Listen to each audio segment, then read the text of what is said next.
அனைவருக்கும் இனிய வணக்கம். நான் உங்கள் மதுரை ராமகிருஷ்ணன்.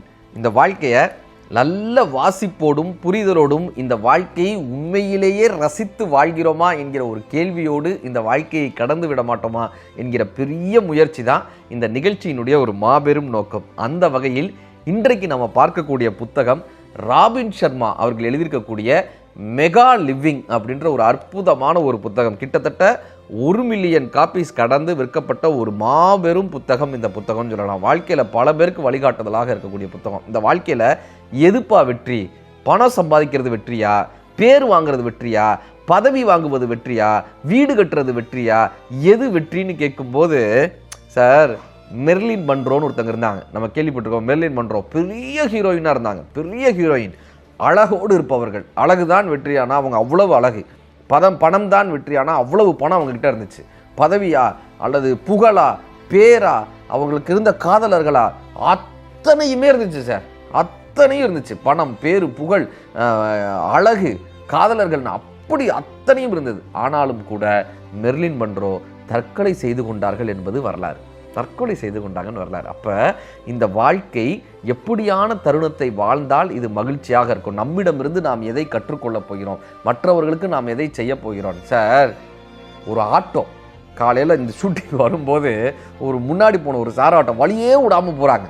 இங்கேயும் அங்கேயுமா திரும்பி திரும்பி திரும்பி நமக்கும் வழி விட மாட்டாங்க, அவங்களும் போக மாட்டாங்க. ஆனால் ஆட்டோ பின்னாடி என்ன திரும்ப எழுதியிருக்கு? வாழு வாழ விடு அப்படின்னு ஒரு வாசகம் வேற. நீயே வழி விட மாட்டேற, நீ எப்படிப்பா? ஒரு கேள்வி வருது இல்லை? அப்படி இன்னைக்கு இருக்கிற உலகத்தில் எல்லாரும் மற்றவர்களுக்கு உபதேசம் செய்வதற்கு தயாராக இருக்கிறார்கள், ஆனால் எல்லோருக்கும் உதவி செய்வதற்கு தயாராக இருக்கிறார்களான ஒரு கேள்வி வருதில்ல. தன்னுடைய வாழ்க்கையை வைத்து மற்றவர்களை பேணி காப்பதற்கு யாரால் முடிகிறதோ அவர்கள் இந்த வாழ்க்கையை அற்புதமாக வாழ தெரிந்தவர்கள்னு சொல்லலாம். பெலிக்கன்னு ஒரு பறவைங்க, பெலிக்கன் அப்படின்னு அந்த பறவை. அது என்ன தெரியுமா பண்ணுமா? தன்னுடைய குட்டிகள் பசியோடு இருந்தால், தன்னுடைய குழந்தைகள் பசியோடு இருந்தால் தான் உடம்பை கொத்தி கொத்தி கொத்தி அந்த சதையை எடுத்து குட்டிகளின் பசியாற்றுமாங்க. பெலிக்கன்ற பறவை தன்னை காயப்படுத்தி காயப்படுத்தி அந்த தாய் பறவை குழந்தைகளுக்கு உணவு ஊட்டுமா. அப்படி தான் காயப்பட்டாலும் கூட பிறருடைய மனம் மகிழ்ச்சியாக இருக்க வேண்டும் நினைக்கிறாங்கல்ல, அவர்கள் வாழக்கூடிய வாழ்க்கை மெகா லிவிங். வாழ்க்கையில் எவ்வளவு போராட்டம் இருந்தாலும், வாழ்க்கை எவ்வளவு கஷ்டமாக இருந்தாலும், இந்த வாழ்க்கையை என் போராட்ட குணத்தால் நான் வென்று விடுவேன்னு நினைக்கிறாங்கல்ல, அவங்க வாழக்கூடிய வாழ்க்கை மெகா லிவிங். வைல்டு பீஸ்ட் அப்படின்னு ஒரு அனிமல் பற்றி சொல்லுவாங்க, ஒரு மிருகத்தை பற்றி. ஆப்பிரிக்க காட்டில் அந்த வைல்டு பீஸ்ட்ன்ற ஒரு மிருகம் இருக்குமா. பார்ப்பதற்கு அதோடைய முகத்தோற்றம் அவ்வளோ ஒன்றும் நல்லாலாம் இருக்காது, அவ்வளோ ஒரு மாதிரி இருக்காது. ஆப்பிரிக்கர்களே என்ன சொல்லுவாங்கன்னா, கடவுள் இந்த அழகான இந்த ஆப்பிரிக்க காடுகளை படைத்து அதில் அசிங்கமான இந்த மிருகத்தை படைத்து விட்டாருன்னு சொல்லுவாங்களாம். இந்த வைல்டு பீஸ்ட், இப்படி அசிங்கம் என்று சொல்லப்பட்ட அந்த வைல்டு பீஸ்டினுடைய சிறப்பு என்ன தெரியுமா? ஓடிக்கிட்டே இருக்கும் சார், ஓடிக்கிட்டே இருக்கும். தன்னை காப்பாற்றுவதற்கு அப்படி ஓடும். யாராலும் பட முடியாத விலங்காக அந்த வைல்டு பீஸ்ட் இருக்கும். தன்னை காப்பாற்றிக் கொள்வதற்கு எத்தனை தூரம் ஓட முடியுமோ அத்தனை தூரம் ஓடிக்கொண்டே இருக்கும். இதில் என்ன சிறப்புனா, பிரசவ வழியாக வந்தால் ஓடிக்கொண்டே குழந்தை பெற்றுக்கொள்ளக்கூடிய ஒரே உயிரினம் இந்த உலகத்திலேயே.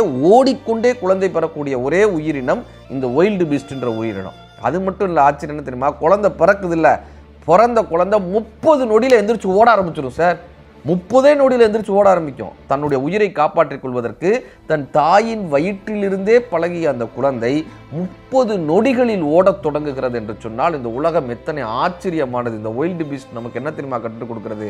இந்த வாழ்க்கையில் நாம் வெற்றி பெற வேண்டும் என்றால், நம்முடைய இடத்தை நாம் தக்க வைத்துக் கொள்ள வேண்டும் என்றால், நம் உயிரை நாம் காப்பாற்றிக் கொள்ள வேண்டும் என்றால், இந்த வாழ்க்கையை நாம் காப்பாற்றிக் கொள்ள வேண்டும் என்றால் தொடர்ந்து ஓட வேண்டும், தொடர்ந்து உழைக்க வேண்டும் என்று கற்றுக் கொடுக்கக்கூடிய வைல்டு பீஸ்ட் வாழக்கூடிய வாழ்க்கை mega living. Mega living, mega living என்ன பார்த்தோம்னா, நாம் பயணப்பட்டு அடுத்தவர்களுக்கு உதவி செய்வதன் மூலமாக நம் வாழ்க்கையை வெற்றிகரமான வாழ்க்கையாக மாற்றுகிறோம் என்று சொன்னால், நமக்குள்ளே இருக்கக்கூடிய சக்தி என்னன்னு தெரிஞ்சிருச்சுனாலே நம்ம வாழக்கூடிய வாழ்க்கை மெகா லிவிங்க. ஒரு குட்டி பாம்பு, இந்த பாம்பு என்ன நினச்சிச்சு? உலகத்திலேயே பெரிய பலசாலி தன்னுடைய அப்பா தான் நினச்சிச்சு. பெரிய அப்பா பாம்பு தான் உலகத்திலேயே பலசாலி. நம்ம அப்பா பாம்பை விட வேறு யாராவது பலசாலி இருக்காங்களான்னு இந்த குட்டி பாம்புக்கு பார்க்கணுன்னு ஆசை. அப்பாவை பின்னாடியே பார்த்துக்கிட்டே போகுது. அப்பா போகிறப்ப அப்பாவுக்கு பின்னாடியே போய் அப்பாவோட யார் பலசாலின்னு பார்க்கணும். பார்த்தா ஒரு கீரிப்புள்ள வந்தது. அந்த பக்கம் ஒரு கீரிப்புள்ள வந்ததா, அவ்வளோதான். அப்பா பாம்பு பயந்துக்கிட்டு இப்படி ஓடிடுச்சு. இப்போ இந்த குட்டி பாம்பு நினச்சிச்சான், அப்பாவை விட பலசாலி இந்த கீரிப்புள்ள தான். கீரிப்புள்ள தான் அப்பாவோட பலசாலி. போய் வந்து நீங்கள் தான் சார் பலசாலி, வணக்கம்னு ஒரு வணக்கம் சொல்லிட்டு வரலான்னு கீரிப்புள்ள பக்கத்தில் போச்சுல. இந்த கீரி போகும்போது எய்த்தாப்புல ஒரு பூனை வந்துச்சு. பூனையை பார்த்து கீரி பயந்து ஓடிடுச்சு. இப்போ நினச்சிச்சான் அப்பாவோட கீரி பலசாலி, இந்த கீரியை விட இந்த பூனை பலசாலியாக இருக்கே, இவங்க தான் உலகத்திலே பெரிய பலசாலி போல், பூனைக்கு போய் வணக்கம் சொல்லலாம் அப்படின்னு பூனை கிட்ட போச்சு. பூனை கிட்ட போகும்போது அங்கிருந்து ஒரு நாய்க்குட்டி ஓ ஓ ஓ அப்படின்னு குலைக்க, இந்த நாய்க்குட்டியை பார்த்தோன்னே பூனை பயந்து ஓடிடுச்சு. இப்போ இந்த பாம்பு நினச்சிச்சா, குட்டி பாம்பு, நாய் தான் பெரிய பலசாலி, நாய்க்கு போய் வணக்கம் சொல்லுவோம், அந்த நாய்க்குட்டிக்கு போய் வணக்கம் சொல்லுவோம், நாய்க்குட்டிக்கு வணக்கம் சொல்ல போனான்ல. அப்போ அங்கேருந்து ஒரு சின்ன பையன் என்ன பண்ணா, அந்த நாயை கல்லை தூக்கி அடித்தான். ஒரு குட்டி பையன் நாயை கல்லை தூக்கி அடிச்சோன்னே நாய் ஓடிடுச்சு. இப்போ நினச்சிச்சு இந்த சின்ன பையன் தான் பெரிய பலசாலின்னு அந்த பையனுக்கு போய் வணக்கம் சொல்லலான்னு போச்சு. அங்கிருந்து வந்த ஒரு இளைஞன் என்ன பண்ணியிருக்கான், அந்த பையனை ஒரு அடி அடித்து, ஏண்டா நாயை யாராவது கல்லை தூக்கி எறிவாங்களாடா, பாவம் வாயில்லாத ஜீவன், இது போய் கல்லை தூக்கி எறிவாங்களா, போடா அப்படின்னு வரட்டி விட்டுருக்கான். இப்போ நினச்சது அந்த இளைஞன் தான் உலகத்திலேயே பலசாலி, வா நம்ம இளைஞனுக்கு போய் வணக்கம் சொல்லுவோன்னு போய் ஐயா வணக்கம் அப்படின்னு இருக்கு. ஐயா வணக்கம்னு பாம்பு கிட்டக்க போய் நின்று அவனுக்கு வணக்கம் சொல்லான்னு போனது. இவன் இப்படி பார்த்தா பாம்பு பாம்பு பாம்புன்னு திருச்சி ஓடி இருக்கான். அப்போ தான் நினச்சதா அந்த பாம்பு, நமக்குள்ள ஒரு சக்தி இருக்குது, நம்மை பார்த்து இந்த இளைஞன் பயப்படுகிறான் என்று சொன்னால் நாமும் இந்த உலகத்தில் ஒரு பலசாலியாகத்தான் இருக்கிறோம். நம் பலம் நமக்கே தெரியவில்லை. நாம் தந்தையை பார்த்து பயப்படுறோம், இந்த அப்பா பூனையை பார்த்து பயப்பட்டுச்சு, இந்த கீரியை பார்த்து பயப்பட்டுச்சு, கீரி பூனையை பார்த்து பயப்படுது, பூனை நாயை பார்த்து பயப்படுது, நாய் இந்த மனிதனை பார்த்து பயப்படுகிறான், இந்த மனிதனே நம்மை பார்த்து பயப்படுகிறான் என்று சொன்னால் நம்மிடம் எத்தனை பலம் இருக்கிறதுன்னு அந்த பாம்புக்கு அப்போ தான் தெரிஞ்சதாங்க.